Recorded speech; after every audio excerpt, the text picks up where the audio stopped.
Good morning दोस्तों, आप लोग कैसे हैं? मेरे ख्याल से आप लोग ठीक ही होंगे। पिछला वीडियो में आप देखे होंगे मेरा इंट्रोडक्शन क्लास था। आज मैं क्लास स्टार्ट करने वाला हूं। क्लास स्टार्ट करने के पहले मैं अपने माता पिता एवं आप लोगों के माता पिता को प्रणाम करना चाहता हूं। मैं आपका कीमती समय न लेते हुए मैं अब क्लास पे ठहराना चाहता हूं। इसके पहले मैं एक बात कहना चाहता हूं, मेरे वीडियो के अंत तक बने रहिएगा। ध्यानपूर्वक मेरी बात को आप लोग ध्यान से समझिएगा और सुनिएगा। आप पिछला वीडियो में देखे होंगे कि 10 अंक है पूरे विश्व में, हमारे भारत में भी, लेकिन इसका निर्माण कैसे हुआ ये जानना पहले जरूरी है कि इसका निर्माण कैसे हुआ। तो हमारे पूर्वजों ने गिनती के क्रम में 1 2 3 4 5 6 7 8 9 10 11 12 13 इसी तरह बोलते थे, लेकिन ये मौखिक रूप से, लेकिन लिखित रूप से उसको कोई मालूम नहीं था कि 10 कैसे होता है, 11 कैसे होता है, 12 कैसे होता है, 9 कैसे होता है, उसे मालूम नहीं था। तो गिनती के क्रम में जो हमारे पूर्वजों ने गिना करते थे, तो हमारे देश के वैज्ञानिक ने उसका नाम प्रकृति संख्या रख दिया। और आप देखिए प्रकृति संख्या में, आप देखिए प्रकृति संख्या 1 2 3 4 5 6 7 8 9 मतलब गिनती की संख्या है। लेकिन जब इसको अब 10 लिखने का टाइम आया तो हमारे वैज्ञानिक ने सोचने लगा 10 कैसे लिखेंगे। ये सही बात है कि हम 10 कैसे लिखेंगे।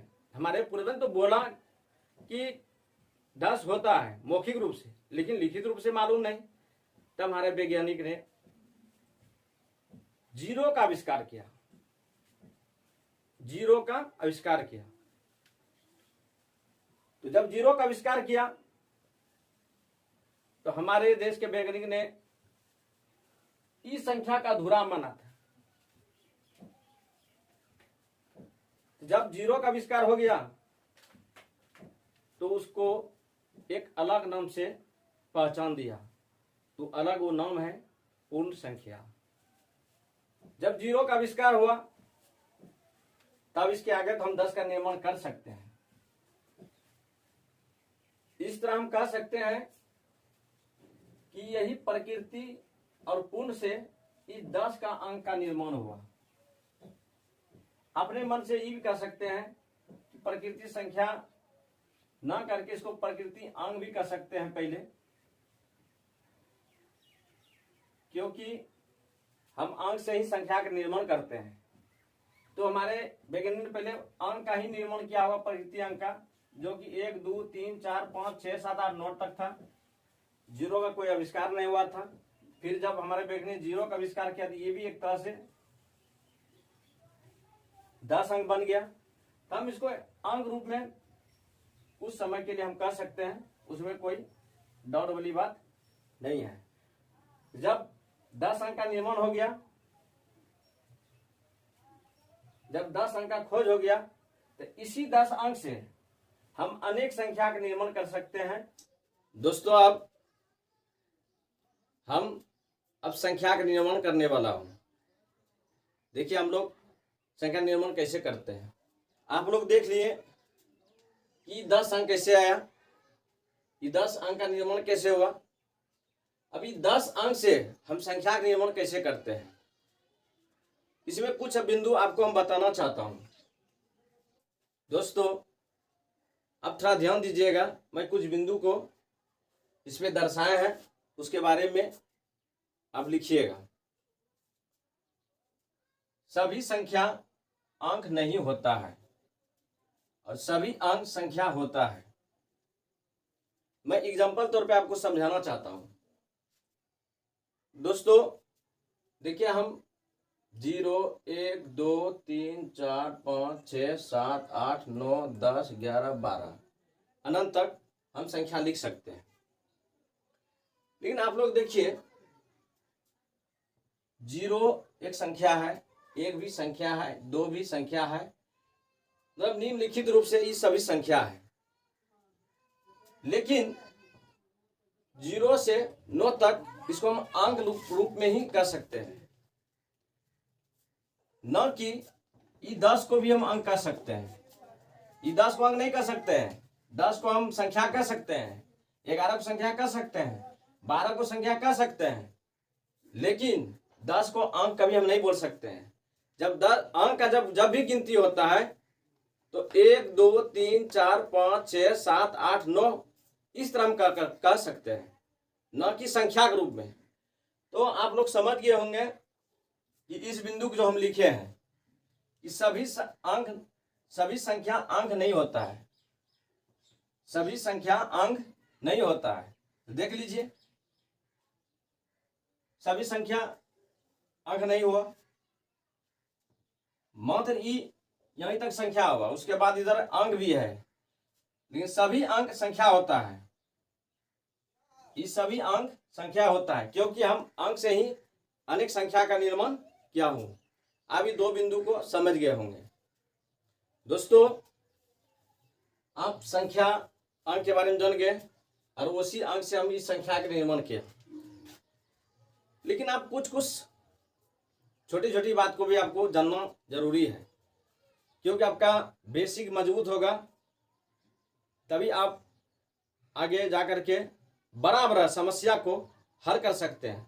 अगर आपका बेसिक मजबूत नहीं होगा तो बड़ा बड़ा समस्या को हल करने में आपको इतना परेशानी होगा कि कभी आप समझ नहीं सकते हैं। इसलिए हम इस क्लास को बेसिक रूप से बताने वाला हूं। दोस्तों, आप देख लिए कि अंक 10 को होता है और उसी 10 अंक से हम अनेक संख्या का निर्माण कर सकता हूं। आप देखिए, इस संख्या हम निर्माण किया, आप भी कर सकते हैं, लेकिन इसको हम एक सजाएंगे कैसे? तो इसको हम सजाने का क्रम होता है, तो वो क्रम दो प्रकार का होता है, एक आरोही क्रम, एक अवरोही क्रम। दोस्तों, दो क्रम होते हैं संख्या को सजाने का, एक आरोही क्रम, एक अवरोही क्रम, असेंडिंग ऑर्डर और डिसेंडिंग ऑर्डर। दोस्तों, देखिए, हम पहले ही अनेक संख्या को उदाहरण हम दिए हैं, लेकिन इस संख्या को हम दो क्रम में सजा सकते हैं, एक आरोही क्रम में, एक अवरोही क्रम में, असेंडिंग ऑर्डर और डिसेंडिंग ऑर्डर।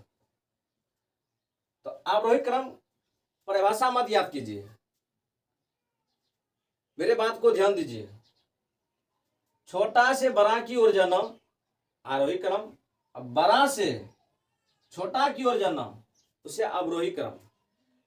इसी तरह हम संख्या को सजाते हैं, जो एग्जांपल तौर पे इस संख्या को हम सजाए हैं, आप ध्यान पूर्वक देख लीजिए, मेरी हर बात पे ध्यान करके सुनिएगा।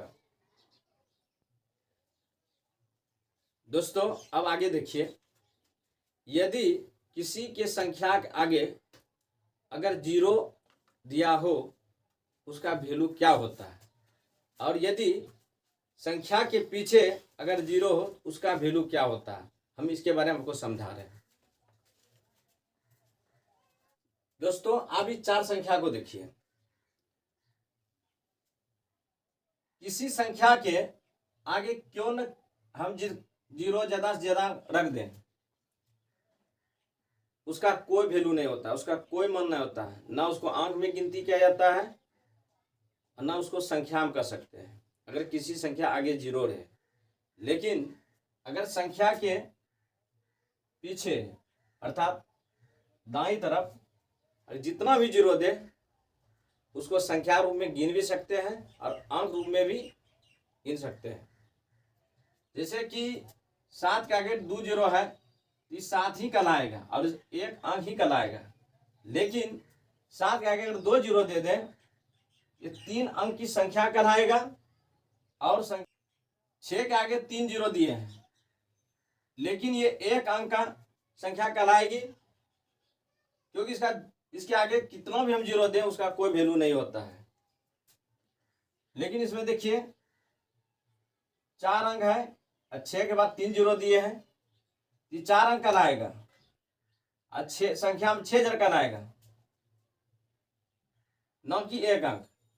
इसलिए संख्या के दाईं तरफ, ये आपका दाहिना हाथ है, ये बायां हाथ है, मतलब दाएं तरफ जितना भी जीरो दें उसका वैल्यू ज्यादा होता है, और बाईं तरफ संख्या के देने के बाद जीरो का कोई वैल्यू नहीं होता है।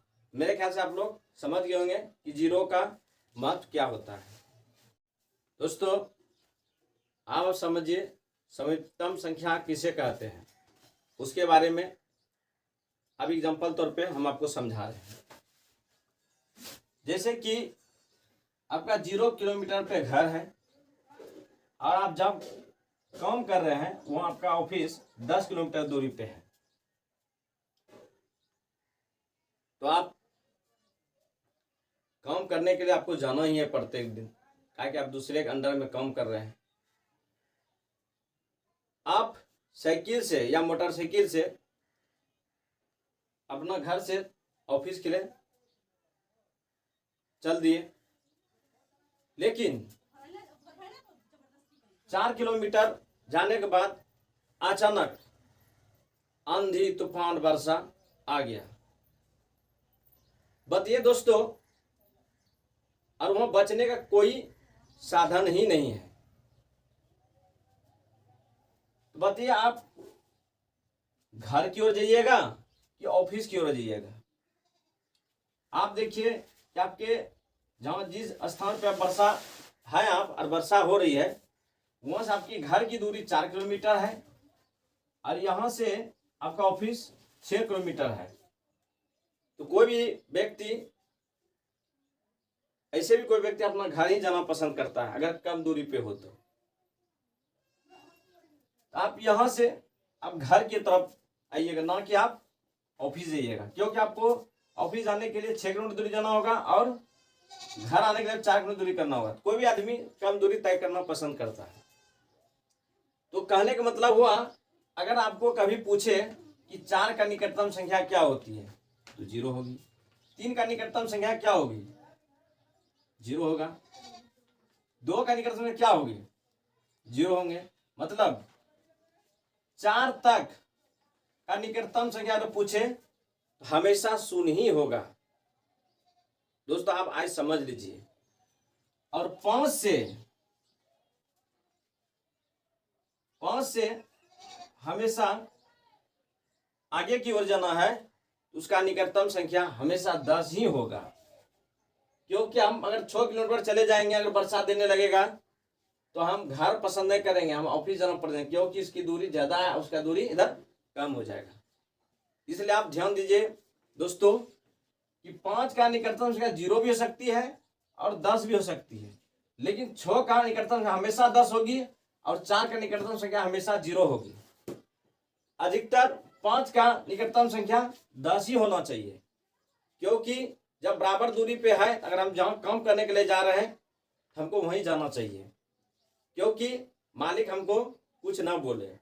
इसलिए अब समझ लीजिए 5 का निकटतम संख्या 10 भी 10 ही होगी। मेरे ख्याल से आप समीपतम संख्या और निकटतम संख्या समझ गए। कुछ आपको हम उदाहरण देते हैं। उदाहरण तौर पे दोस्तों हम 2 एग्जांपल लेते हैं।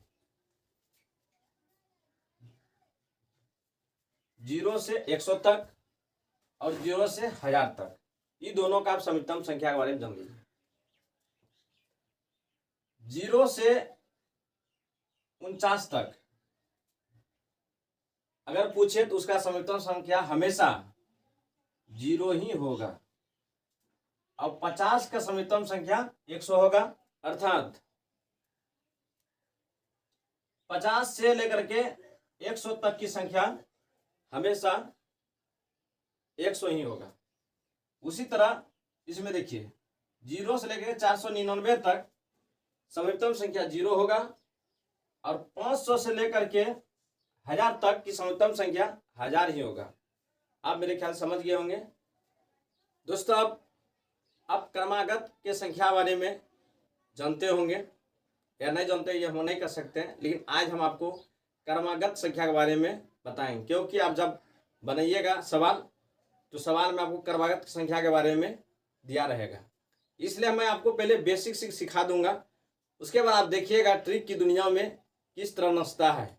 ट्रिक कोई उत्पन्न नहीं करता, अगर बेसिक आपका मजबूत हो तब अपने खुद ट्रिक का निर्माण कीजिएगा।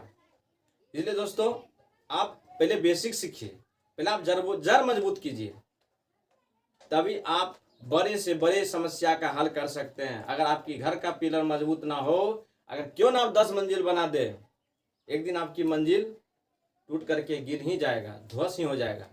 इसलिए आप मेरी बात को गौर से सुनिए और ध्यान दीजिए मैं क्या कह रहा हूं। अब इन्हें देखिए कि हमको छोटा से छोटा बता रहे हैं सर जी। हम आपका सर नहीं है, मैं आपका दोस्त हूं।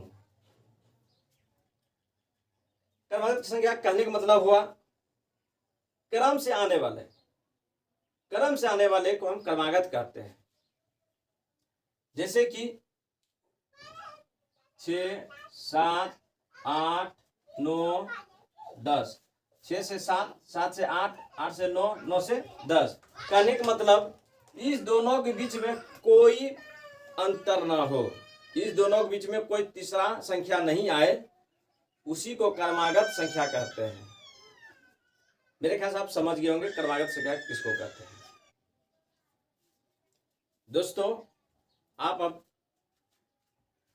परवर्ती संख्या और पूर्ववर्ती संख्या के बारे में जानिए, क्योंकि कोई भी स्टेप बाय स्टेप अगर पढ़िएगा ना दोस्तों आपको मजा आएगा, क्योंकि जितना हम ये बतला रहे हैं ये आने वाले वीडियो में इसका जरूरत है। इसलिए मैं पहले इसको समझा रहा हूं। हम आ सकता हूं नंबर सिस्टम पे डायरेक्ट, हमें कोई दिक्कत नहीं, लेकिन मैं जो दिक्कत पहले जो झेला था वो दिक्कत आपको ना हो, इसलिए पहले मैं इस संख्या को लेकर आया हूं। अब मेरे वीडियो को देखिए कैसे हम बता रहे हैं आपको। परवर्ती संख्या और पूर्ववर्ती संख्या, शब्द से ही पता चलता है कि परवर्ती संख्या आने वाली संख्या है और पूर्ववर्ती संख्या संख्या के पहले वाली संख्या को हम पूर्ववर्ती संख्या कहते हैं। एग्जाम्पल तौर पे किसी प्रकृति संख्या में अगर आप 1 जोड़ दीजिएगा तो परवर्ती संख्या बन जाएगा, और किसी प्रकृति संख्या में यदि आप 1 हटा दीजिएगा वो पूर्ववर्ती संख्या बन जाएगा। दोस्तों आप समझ गए होंगे मेरे ख्याल से। आप उदाहरण समझिए, कोई प्रकृति संख्या लेते हैं एग्जाम्पल तौर पे, छोड़िए, अगर इसमें 1 जोड़ेंगे ये 7 बन गया। कहने का मतलब 6 का परवर्ती संख्या 7 है। अगर 7 में भी अगर 1 जोड़ेंगे ये 8 हो गया। कहने का मतलब 7 का परवर्ती संख्या 8 हो गया। मतलब किसी भी प्रकृति संख्या में अगर 1 जोड़िएगा वो परवर्ती संख्या बन जाएगा। अब पूर्ववर्ती संख्या समझिए, अगर 7 में 1 घटाएंगे तो 6 बन जाएगा। कहने का मतलब हुआ कोई भी संख्या में अगर 1 घटाइएगा वो पूर्ववर्ती संख्या बन जाएगा। जिस 6 में 1 घटाएंगे तो 5 बन गया। कहने का मतलब हुआ, उदाहरण तौर पे समझिए, 1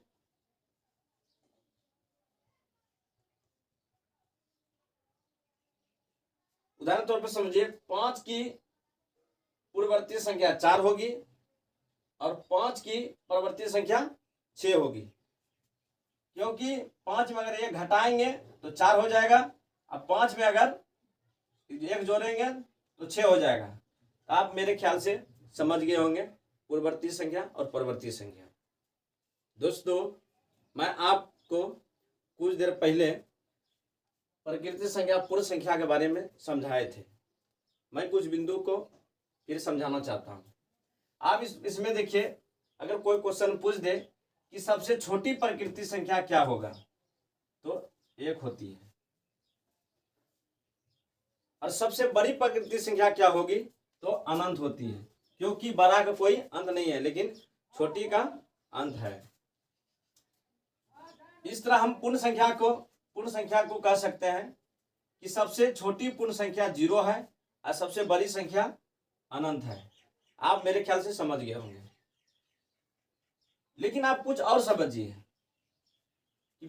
अगर क्वेश्चन पूछे कि प्रकृति संख्या में 1 का परवर्ती संख्या क्या होगा, तो हम पहले बताए हैं कि किसी एक में अगर जोड़ेंगे, किसी संख्या में 1 जोड़ेंगे तो परवर्ती होगा, तो 1 में का परवर्ती संख्या 2 होगा, लेकिन पूर्ववर्ती संख्या इसका कुछ भी नहीं होगा।